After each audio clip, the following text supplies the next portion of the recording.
ఓం నమో భగవతే శ్రీ రమణాయ. చాలా సంతోషం నాయన.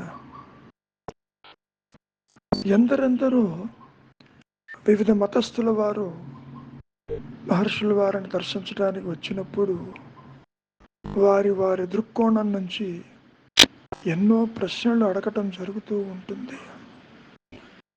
వారు ఆ ప్రశ్నలన్నింటికీ కూడా వారి దృష్టిలో సమాధానం చెప్పటం కూడా జరుగుతుంది.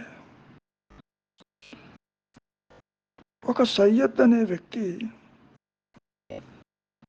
హృదయమే ఆత్మ అన్నారు కదా. మరి సైకలాజికల్ ప్రకారం లేదా సైకాలజీ ప్రకారం మనస్సు అంతర్శత్రువులతో మదమాశ్చర్యాదులకి, హర్షడ్ వర్గాలకి, కామ క్రోధాది విషయాలకి స్థానమై ఉంటుంది. మరి ఇటు పక్క ఆత్మ, అటు ఈ మనస్సులో ఇటువంటి భేదము ఏ విధంగా మనం దీనికి సమన్వయం ఉంటుంది అంటూ వారు అడగటం మొదలుపెట్టారు. దానికి మహర్షుల వారు ఈ సృష్టి యావత్తూ కూడా ఒక పిన్ హోల్ కెమెరా లాగా ఉంటుంది. అంటే ఒక సూక్ష్మ రంధ్రంలో ఈ హృదయంలో సృష్టి సకలము కూడా దాగి ఉంటుంది. ఇందాక చెప్పారే, అంతఃకరణ చతుష్టయంలో ఉన్నటువంటి ఈ కామ క్రోధాది అరిషడ్ వర్గాదులు, మదాదులు ఇవన్నీ కూడా ఆ సృష్టిలో అంశాలే. అవి విడిగా ఎక్కడున్నాయి? లేవు కదా. ఆత్మని విడిచి జీవుడు కానీ, జగత్తు కానీ, ఈశ్వర భావనలు కానీ, జనన మరణాలు కానీ, సృష్టి కానీ లేదు కదా. ఇదంతా కూడా దానిలోనిదేను.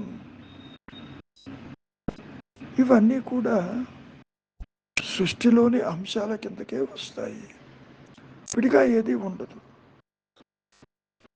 ఇవన్నీ కూడా ఒక రకంగా తీసుకుంటే అవిద్యకు సంబంధించినవి. నీవు అడగవచ్చు, అసలు ఈ అవిద్య ఏ విధంగా ఉద్భవించింది? ఒకవేళ ఉద్భవిస్తే ఎవరికి ఉద్భవించింది? అసలు ఉన్నదా లేదా? విద్య అంటే ఆత్మవిద్య, అవిద్య అంటే ఆత్మేతరమైనటువంటిది లేనిది ఉన్నట్టుగా కనపడుతుంది ఆ మాయలో. దాన్నే అవిద్య అన్నారు. కాబట్టి ఇక్కడ అవిద్య అనేది మాయ వంటిది. ఏది లేదు, యా అంటే ఏది, మా అంటే లేదు, ఏది లేదు అది అవిద్య. అలాగే ఉనికి లేనిది, స్వయం ప్రకాశము లేనిది, భ్రమజనితమైనది, ఊహాజనితమైనది అంతా కూడా అవిద్య కిందకు వస్తుంది. ఇంకో రకంగా చెప్పుకోవాలంటే మానసిక ధోరణులు, బంధాలు, రాగద్వేషాలు ఇవన్నీ కూడా అవిద్య కిందకే వస్తాయి. కాబట్టి ఈ సమన్వయం అనే నీ ప్రశ్న అడిగేవే ఇందాక, సమన్వయం ఎట్లా ఉంటుందని. అటువంటి ప్రశ్నకే ఆధారం లేదు కదా. అయినా నీవు అడుగుతున్నావు.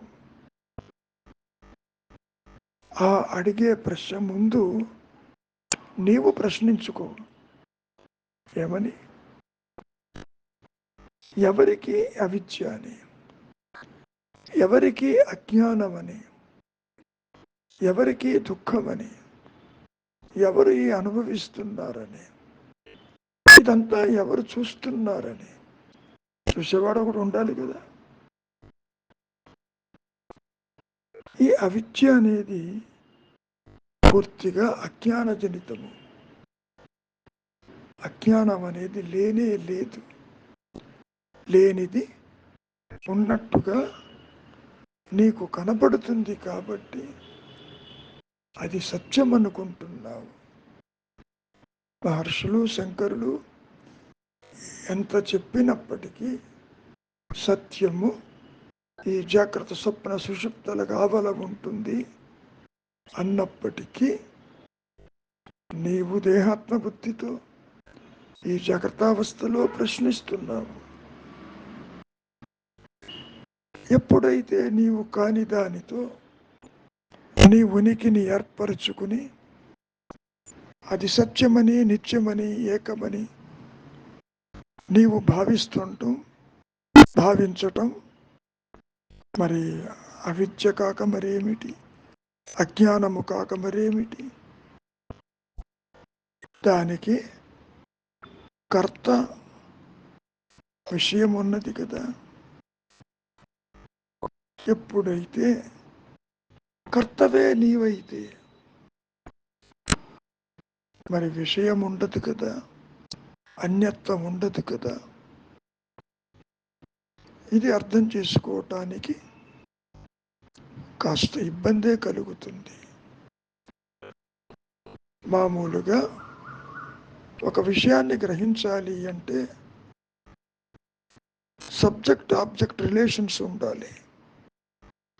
నీవు విడిగా ఉంటూ అన్యత్వాన్ని దర్శిస్తూ ఉంటావు, విషయాలను గ్రహిస్తూ ఉంటావు. ఇదిగో కలలు అన్నట్టు, జాగ్రత్తావస్థలో ప్రయాణిస్తున్నట్టు, సుఖదుఖాలు అనుభవిస్తున్నట్టు, నాది నీది వారు వీరు అనుకున్నట్టు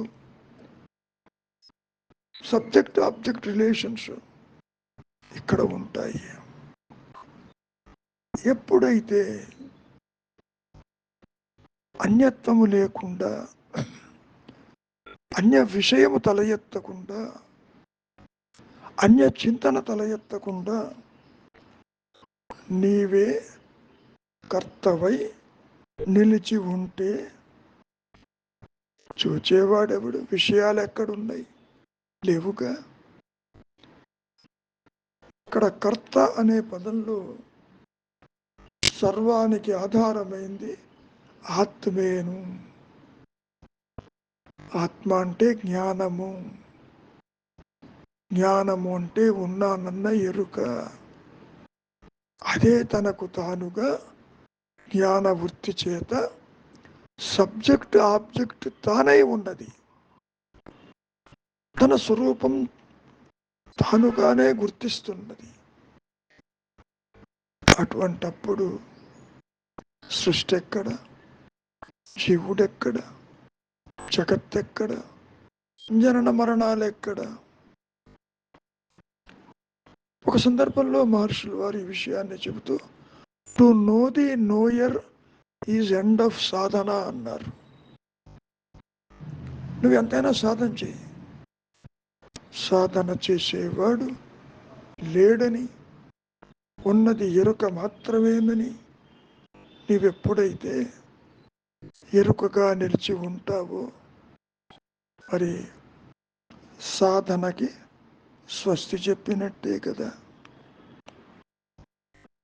ఎవరు తెలుసుకుంటున్నారు ఈ సర్వాన్ని?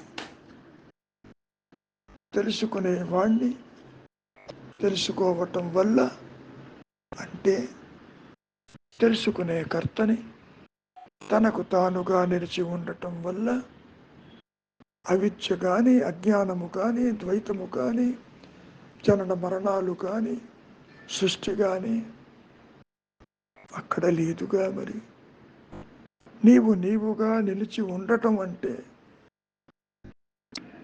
అదే సబ్జెక్ట్ ఆబ్జెక్ట్గా ఏకంగా నిలిచి ఉండటం. అదే మహర్షులు వారు చెప్పినటువంటి జ్ఞాన వృత్తి చేత ఆత్మ అహమామంటూ తనకు తానుగా పరిధులు లేక ప్రకాశిస్తూ ఉంటుంది. ఎప్పుడైతే నీకు అన్యత్వం తల ఎత్తిందో అవిద్యకి దారి తీసింది. మనం ఎంత చెప్పుకున్నా ఈ మాయ ఆత్మని విడిచి లేదు.